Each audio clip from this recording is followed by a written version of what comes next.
Imagine what's possible when learning doesn't get in the way of life. At Capella University, our game-changing FlexPath learning format lets you set your own deadlines so you can learn at a time and pace that works for you. It's an education you can tailor to your schedule. That means you don't have to put your life on hold to pursue your professional goals. Instead, enjoy learning your way and earn your degree without missing a beat.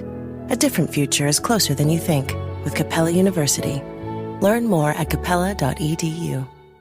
I can say to my new Samsung Galaxy S25 Ultra, hey, find a keto-friendly restaurant nearby and text it to Beth and Steve. And it does, without me lifting a finger. So I can get in more squats anywhere I can. 1, 2, 3. Will that be cash or credit? Credit. 4. Galaxy S25 Ultra, the AI companion that does the heavy lifting so you can do you. Get yours at Samsung.com. Compatible with select apps. Requires Google Gemini account. Results may vary based on input. Check responses for accuracy. This is Optimal Health Daily. Why Dieting Never Works. 4 Reasons to Stop by Jenn Hand with tinybuddha.com. And I'm Dr. Neil, your very own host and narrator. Welcome back to Optimal Health Daily, where I read to you from some of the most popular health and fitness blogs out there with permission from the websites, and always with a bit of my commentary at the end. All right, and with that, let's get right to today's post as we optimize your life. Why Dieting Never Works. 4 Reasons to Stop by Jenn Hand with tinybuddha.com. Quote, "Your body is precious. It is your vehicle for awakening. Treat it with care." Buddha. Diets are extremely seductive. We get lured in by the promises they make, the temptation of a smaller jeans size, the possibility of having a beach-ready body, the idea that everything would be better if you just weighed 10 or 15 or 20 pounds less. When you've overloaded yourself with sweets and feel horrible about your body, it's easy to get sucked into attempting a diet as a quick fix to your weight issues. In my own life, I struggled with gaining and losing the same 60 pounds for about 12 years. I would start over on Monday, swear off sweets and dessert, and then be knee-deep in a gallon of ice cream by Friday.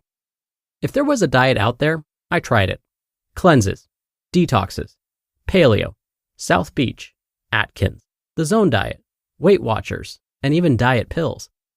Even though I was continually seduced by the promise of weight loss, I never kept it off.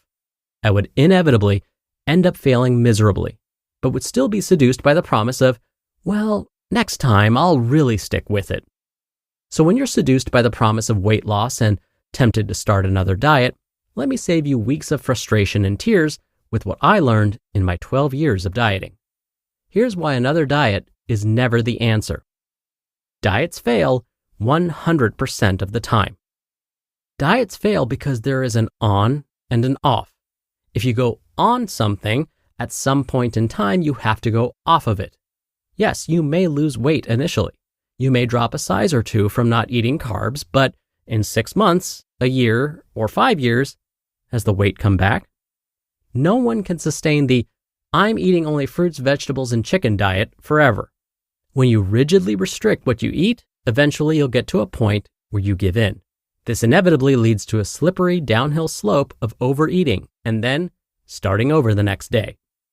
Diets are never successful long term. Failure is built into the very nature of a diet. When you start a food plan, something will come up where you'll desperately want something not on your diet, and then you feel like a failure because you broke the diet.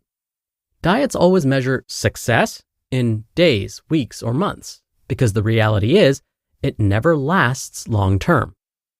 Diets set you up to crave even more sweets. When you tell a toddler they can't have the green crayon, what do they immediately want?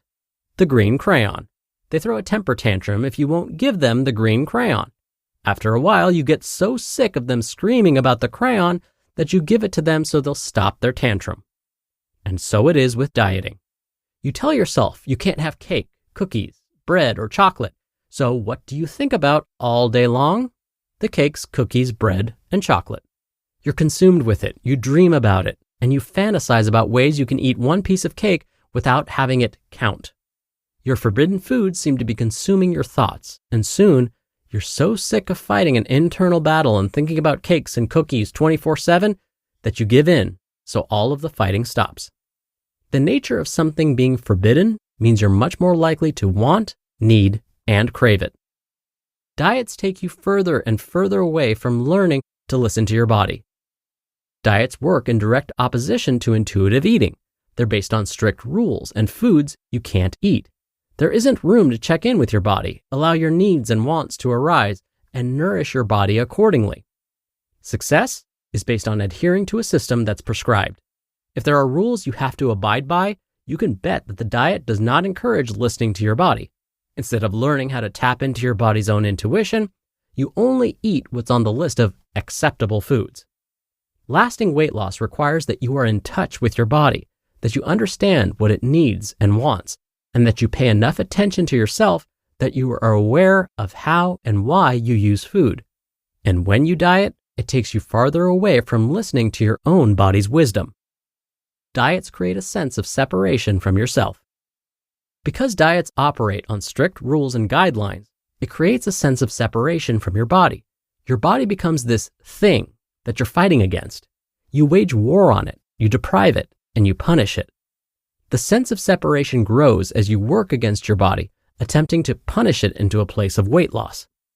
A diet is essentially a battle with yourself, and the more you diet, the more the distance you create between you and your body. The way back to hearing your body's messages is through listening, honoring, and nourishing yourself, which dieting will never do for you. Remember that dieting never brings about the results you truly want.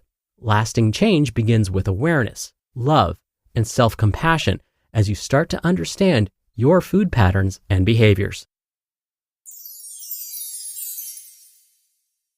You just listened to the post titled, Why Dieting Never Works, 4 Reasons to Stop by Jenn Hand with tinybuddha.com, and I'll be right back with my commentary. Birthdays, anniversaries, weddings, whatever the occasion, it just got a little more personal with meaningful photo gifts from Shutterfly. Add a silly photo to a gold-rimmed mug for your bestie. Put your sweet puppy on a cozy fleece blanket for your teen. Gift your husband a desktop plaque featuring all the kids.